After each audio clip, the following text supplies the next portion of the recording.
Where is the camera? Can I know it? No, you look right at Tom. That'll be fine. Now here is Ayn Rand, who is the author, as I say, of The Fountainhead and Atlas Shrugged, and the other one I can't remember because it's a longer title. Of a novel? No, not the novel, but the new book that you have out, Objectivist. Introduction to Objectivist Epistemology. Exactly. Now, you said that you wouldn't mind. Yes, we are. You said that you wouldn't mind if I didn't read that book. You told that to my staff. That's right. And I didn't. I confess that to you. I want to be very basic here because there are many people who don't understand objectivism, who don't know what it is, but who have read much about Ayn Rand and have read her books and kind of want to know where she's coming from, if I can use that phrase. So let's just basically say what objectivism is. Okay? And make a long speech about it? Oh, not too long. No.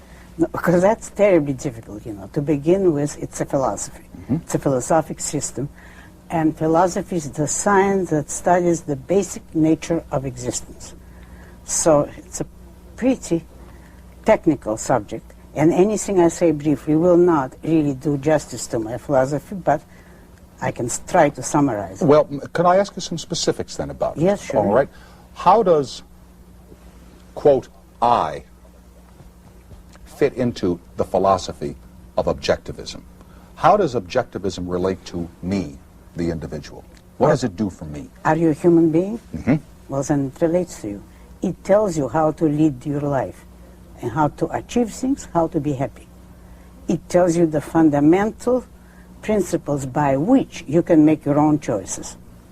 Above all, it tells you that you have the means to make these choices, that your mind is valid, that the reality you perceive really exists, and that is epistemology. That's a branch of philosophy, and then it tells you how to make by what principles to guide the basic choices of your life. Now, there are many philosophies that would offer that to an individual. Oh, yes. There are religions that offer it. There are forms of government that offer it. How does... Not forms of government. That's politics. That's a different branch. That comes later. Well, yes, but governments in some areas, in some instances, would define for you choices or dictate to you how to live your life. Yeah. But I'll retract governments and just say religions are philosophies. How does objectivism differ from the philosophies that many of us have been exposed to in our youths? Philosophies based upon religions, theologians, dogmatists. The very first difference, objectivism tells you that it is not right, it is not proper to man to take anything on faith. Religion is a matter of faith. You accept a religion emotionally or because you were born to it. You have not chosen it rationally. What objectivism will tell you is that reason, man's reason is his basic means of survival. That is the most important faculty which he has, and he has to guide his life and make his choices by means of his rational faculty. He has to make his own choices, but he has to know how to make them. It is immoral for him to act on his emotions, to be guided by the whim of the moment. That objectivism holds as very wrong, very immoral. And morality, in fact, consists of following your reason to the best of your ability. So that rationality is the basic virtue from which all the others proceed. Now, then you believe this for yourself, do you not? You accept this philosophy. Oh, it has certainly. guided your life. It has... Yes. It has brought me where I am. Okay. So that you believe in Ayn Rand, first and foremost. Oh, certainly. Not necessarily a God or a heaven or a hell or a government or some other people or forces beyond your control, but you believe in you. I wouldn't put it that way. I could say that, yes, it's true to some extent, but it's very inexact because it isn't a matter of faith. I have confidence in my own rational ability. But more than that, I also know that if I had less abilities than I have, no matter what happened to me, my mind is all that I have to guide me. So that if I were me or the lowest girl in the class mentally, which I never was, the same morality would apply to me. How smart, you brought this up now, that you were not the dumbest girl in the class. No. How smart were you in school when you were a little girl? Very. Yeah? I was the top student. I went to 2 different schools in 2 different cities, and I was the top student there. In addition to being the top student, did they ever measure your intelligence and tell your mom and dad, oh, this girl is so bright, this girl is a jewel? No, in my time they didn't have those tests, not in Russia. But you knew that you were smart. Oh, yes. Did you feel that school was too slow, that you were Yes. so far ahead of the material? Yes. How did you handle that? How did you school yourself really beyond the curriculum or curricula Is in the it school? of interest to tell you? Yes, it really is. I always tried to sit in the back row of a class, and I put a book in front of me, and I was writing novels from the age of 10. I was writing screenplays at 8, but I was writing novels in class because otherwise I would be terribly bored. I was never discovered because we had textbooks, and if you read ahead of the lesson that they present in class, you could know what the teacher said. Mm-hmm. I had to read the textbook just once, and then I knew the course. So I really think it had a bad influence on me, on my working discipline. It was too easy and too boring. But how did it affect your working discipline? I never had to make an effort. I certainly did have to when I began writing novels. That's really difficult. But in school, I had no difficulties. How was writing novels difficult for you? Because it's an enormous context that you have to keep in mind, an enormous structure. You can't do it inspirationally. You can't do it by just looking at the piece of paper once and deciding what you're going to do. It's a whole enormous structure, much more complicated than a building. And you have to keep it all in mind, never contradict your outline, and carry it out. It's killing difficult, but wonderful when you succeed at it. Mm-hmm. I mean a good novel, of course. Do you recall what the first novel was you wrote when you were 10 years old, behind that book in the back row in school? The very first one, I remember the first screenplay. Oh, the novel I never finished. Oh. Wait a moment. No, I did finish it. Yes, I remember it. The one I didn't finish, I started in college. I remember it, but don't make me tell you the plot. No, I will not. But I would like to think that somewhere that manuscript is in a drawer in your house or in a box up in a closet. It's probably bombed out of existence Really? in Leningrad. So it exists then only in your mind, huh? Yeah, I didn't bring it with me. When did you discover or think up or allow objectivism to become your philosophy? From the time that I remember myself, which is 2.5. The first incident in my life I can remember, I was 2.5. And from that time on to the present, I never changed my convictions. Only at 2.5, I didn't know as much as I know now. But the fundamental approach was the same. I've never had to change. Why has it worked for you? Because it's true. Because it corresponds to reality. Because it is the right philosophy. By true, I mean it corresponds to reality, therefore it permits me to deal with reality properly. And it, first of all, tells me I have to use my judgment, not my emotions, my judgment. Why do you think that religions have attracted more people to their philosophies than objectivism has attracted people to its? Well, first of all, they had much longer time. Now, remember, religion is older than objectivism. I don't think I would want to attract as many people as religions do, but the real and serious answer is this. Religion is a primitive form of philosophy. Because what religion and philosophy have in common is that it's a system of background premises. It gives you a frame of reference, a context, in fundamental terms, and then you live the concretes of your life accordingly. So religion is primitive, canned philosophy, if you want to. It gives you canned answers, And it says here, you can rely on it. You don't need to think. It will tell you what to do in practically every situation. Just obey us. Take us on faith. Well, why do people accept it? Because nobody can live without a philosophy. Mm-hmm.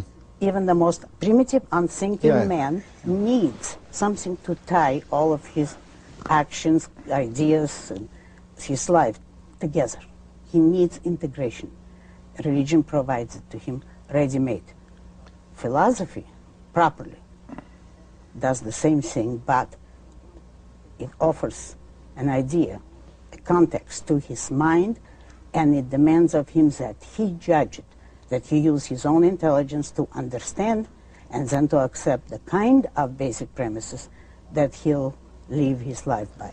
In my youth, I was well schooled in religious doctrine, and I would not for a second say to you that I now believe in it as dogmatically as I did when I was a young person and had it taught to me That's by interesting. rote, all right?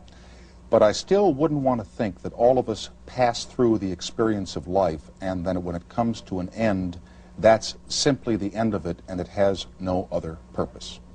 I'm kind of trapped there. I would like to think that there is something beyond the end of this thing we call life. But tell me, supposing you were convinced that there isn't, what difference would it make to you now? Oh, it would make a tremendous difference to me. Yeah, I think so. But it would, for the better. Well, you see, I think for the worse. Why? I wouldn't like to believe that when this body dies, that this spirit is now gone, that it's defeated.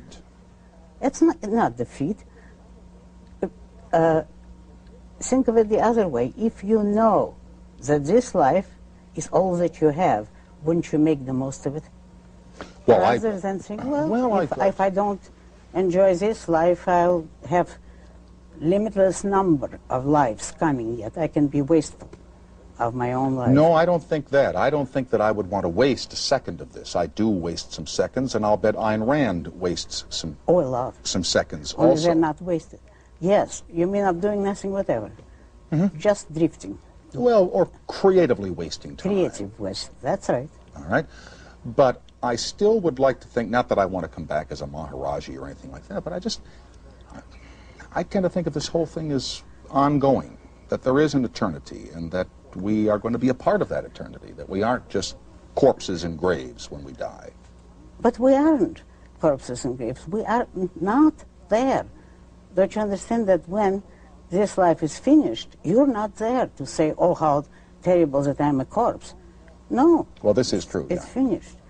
And what I've always thought was a sentence from some Greek philosopher. I don't unfortunately remember who it was, that I read at 16, and it's affected me all my life.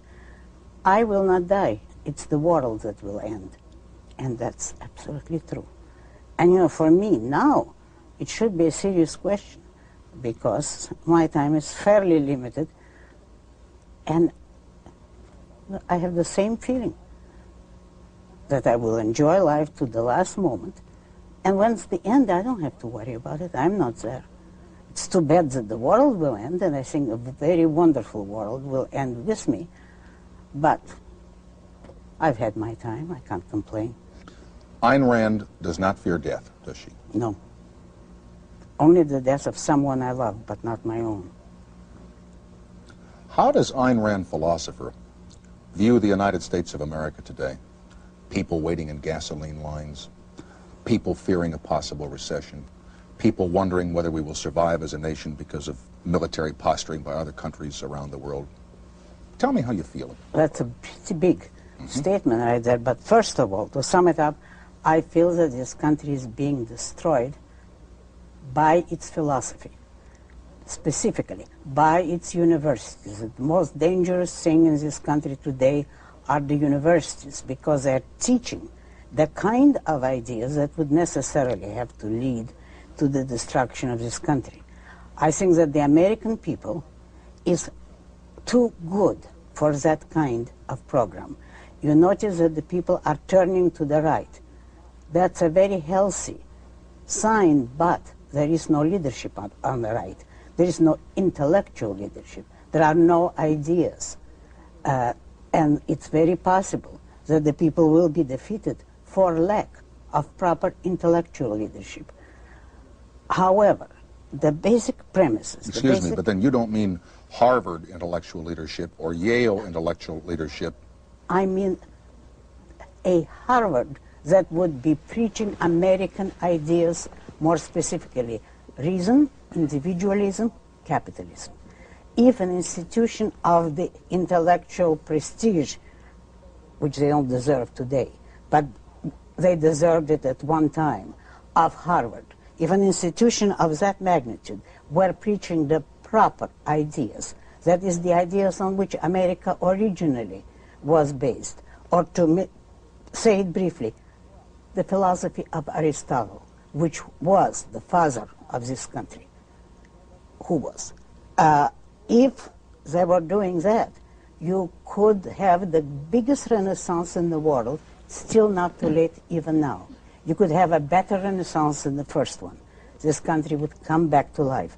But today, when all those institutions from Harvard on down are preaching collectivism, mysticism, and above all, altruism, self-sacrifice of yourself, the giving up, the resignation, all the disgusting kind of ideas that the whole world has been nurturing for centuries, when they do that, this country can't survive. Can you be a little bit more specific? I've never been to Harvard. I've never been to class there, but can you give me an example? That's your advantage. Oh, thank you. Of how they are teaching sacrifice, how they are teaching altruism?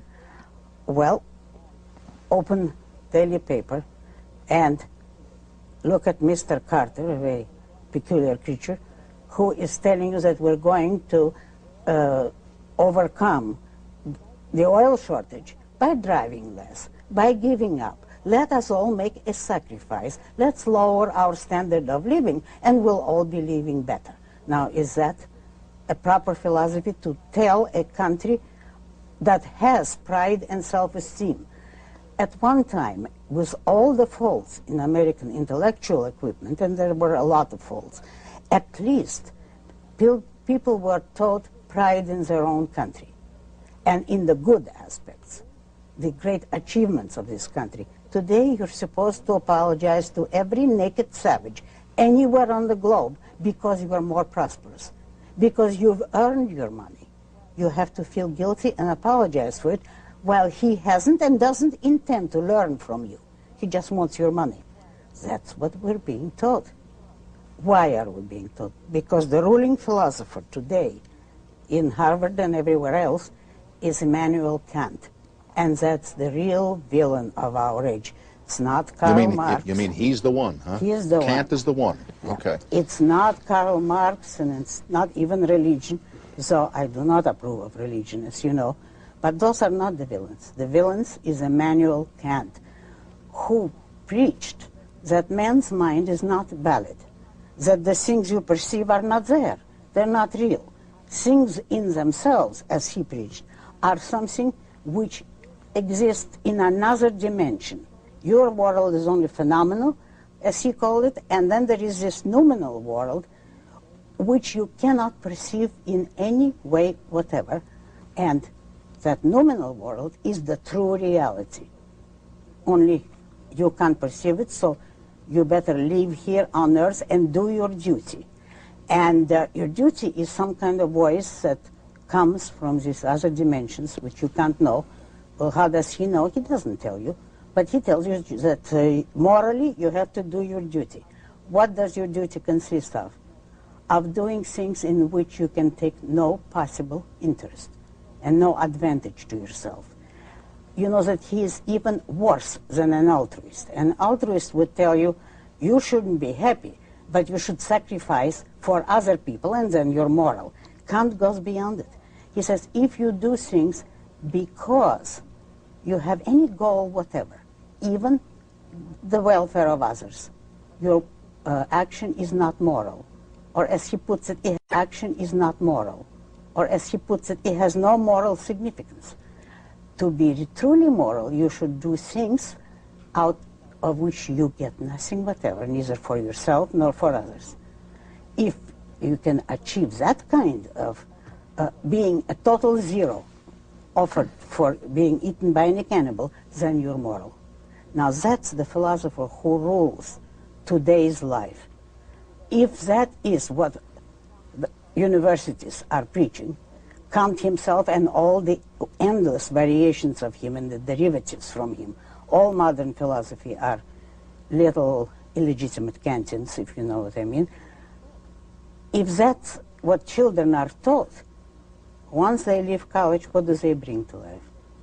What you see today. We're kind of reaching the visible climax of Kantianism.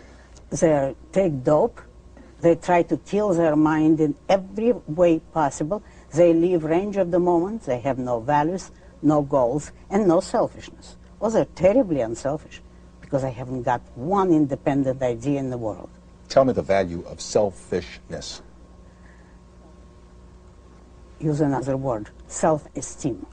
The value of selfishness is that you esteem yourself as a value, that you live according to your nature, which means by the judgment of your own mind, and you respect your own mind, you respect your own ability to do the right thing, therefore you respect the possibility of being a morally virtuous person, and you regard yourself as a value worth preserving. Let me bring it down from Kant a little bit to a bromide that I had drummed into me as a child, and maybe you've heard it. Happiness comes from making other people happy. Oh yes, who hasn't heard it? And that's the trouble. Let's aim at the day when people will not hear it anymore, because it isn't true, it isn't justifiable, and the first question you would have to ask is why? Why is it good to want others to be happy, but not yourself? And I suppose you will be told that, well, but they will work for your happiness and not their own. Well, it's like an exchange of Christmas presents that neither party wants, but that you have to exchange presents, and you're not allowed morally to do something for yourself. Whereas what I say, you can make others happy when and if those others mean something to you selfishly. If you love them, then you want to make them happy. Fine. If you don't love them, that's not a moral crime. You don't have to love everybody. You cannot love everybody, because it's a meaningless expression. You can love only those whom you value, and if they contribute to your happiness, you contribute to theirs. That's fine. But each one of you has to be selfish about it. Supposing somebody were in love with you and said, I love you because you're so bad, so I sacrifice myself and I'm going to love you. Would you accept that, or would you say it's the most... No, sir, I wouldn't either. That's the most insulting thing anyone could have said to you, and yet that's what altruism would demand. And there is a great Russian writer who tried to practice it, Dostoevsky, who did marry a poor, stupid little seamstress whom he didn't love at all, out of the desire to make her happy, you see. The end of it was she committed suicide. Now that is an altruist practice. That's what altruism leads to. How about it's more blessed to give than to receive? Well, that's obviously the welfare state. That's a clearly motivated slogan. To please give me something and you'll be blessed, but I will keep your material goods. Now, you don't mind getting presents, do you?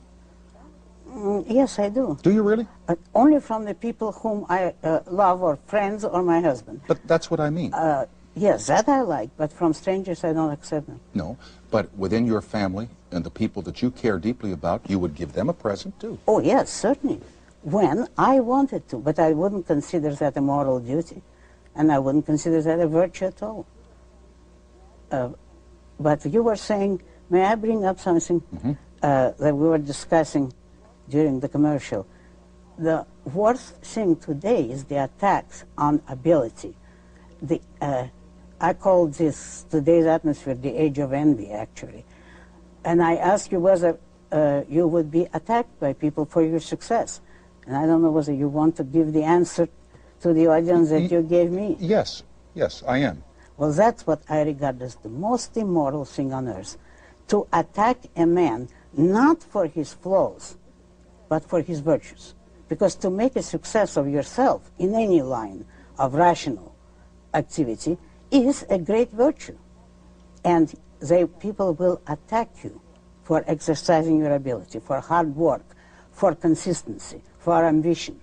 And they will want to make you feel guilty of it. Mm-hmm. That is the greatest evil, according to my philosophy. And, wait, say that again. The greatest evil, according to your philosophy, is to attack an individual because of virtue. What I call it is to experience or act on hatred of the good for being the good. That is attacking people for their virtues, for their achievements, for anything they have which is a value, actually, not for their flaws and not for their evil. In fact, people who preach that are the ones who are mawkish about the evil people, the failures, the liars, the cheats. Everybody who is weak suddenly acquires some kind of value. But anyone who is a success has to be attacked for his success. And look at how you have been attacked. Oh, I know. How you have been criticized. There are You know that? There are many people in this country, forgive me, in this world who think you're daft. They don't. They want you to sing that. Well, obviously. I hear you. Yeah, okay. Obviously, why? Because I'm preaching something absolutely, totally the opposite of the Kantian philosophy by which they live. Kantian and derivatives. What do you think is going to happen to the United States of America if we keep going this way? If we keep going this way, total collapse. But I still think that we won't keep going this way. That what will save this country is not its intellectuals, but the people. Because they've rebelled already without much intellectual prodding. That they've already becoming aware of the fact that we have to go to the right and not more welfare state. That's a great tribute to the intelligence of the people. Only I want to make something clear. I'm not a conservative. I think that today's conservatives are worse than today's liberals. I think they are, if anyone destroys this country, it will be the conservatives, because they do not know how to preach capitalism, to explain it to the people, because they do nothing except apologize, and because they're all altruists. They're all based on religious altruism. And on that combination of ideas, you cannot save this country. Mm-hmm. The trouble with this country is that it was based on the right philosophy originally by the founding fathers, but they did not have a moral code to match the political ideas which they had. You love this country, don't you? Passionately. Yeah. Very, very much. And consciously. I love it for its ideas. And I've seen enough of the other side, so I can appreciate this country. You might even get emotional about this country, huh? Oh, yes. Why they want me to get emotional? Might even thank God for it, huh? Yeah. Yeah. I may not literally mean a God, but I like what that expression means. Thank God or God bless you. It means the highest possible to me. And I would certainly thank God for this country. And thank you for being here tonight. That's what. Come down. Thank you very much for asking me. I enjoyed it. Okay. And please come back, and God bless you. Thank you. Same to you.